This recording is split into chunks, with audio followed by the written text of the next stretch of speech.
आज या ऐतिहासिक चौकामध्ये आपलं कोल्हापूर कसं तुम्ही म्हणशीला तसं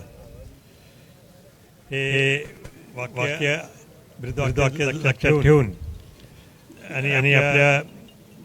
कोल्हापूर महानगरपालिकेच्या काँग्रेस पक्षाच्या तर्फे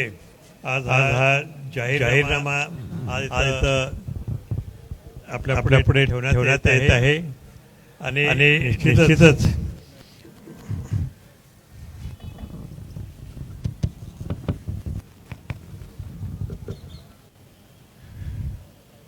निश्चितच आपल्या